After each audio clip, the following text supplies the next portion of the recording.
গ্রামের নাম ছিল কাশীপুর। ছোট্ট শান্ত একটা জায়গা। কিন্তু সেই গ্রামের একটা অদ্ভুত গুজব ছিল।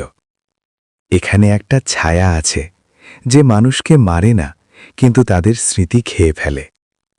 প্রথমে কেউ বিশ্বাস করেনি। রাহুল 10 বছরের একটা ছেলে, খুব চঞ্চল আর বুদ্ধিমান ছিল। স্কুলে সবাই তাকে চিনত। কিন্তু একদিন থেকে সে অদ্ভুত আচরণ করতে শুরু করল।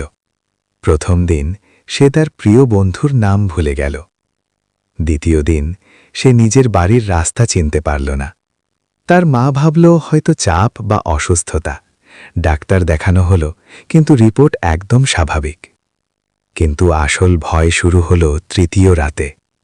রাহুল মাঝরাতে ঘুম থেকে উঠে জানালার দিকে তাকিয়ে থাকে।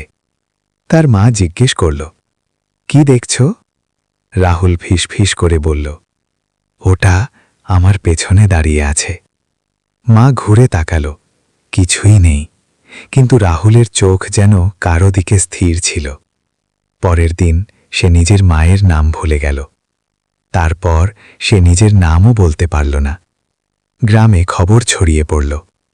লোকজন বলল, ছায়াটা ফিরে এসেছে। এক বৃদ্ধ লোক বলল, যখন কেউ একা থাকে, ছায়াটা তার পেছনে দাঁড়ায় আর ধীরে ধীরে তার স্মৃতি খেতে থাকে। রাহুল এখন আর কাউকে চিনতে পারে না। সে শুধু ফাঁকা চোখে তাকিয়ে থাকে। শেষ রাতে তার মা তাকে জড়িয়ে ধরে কাঁদছিল। হঠাৎ রাহুল ধীরে ধীরে বলল, আপনি কে?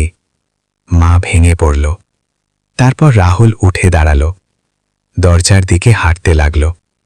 তার ছায়াটা মাটিতে পড়েছিল, কিন্তু একটা অদ্ভুত ব্যাপার, ছায়াটা তার সাথে মিল ছিল না।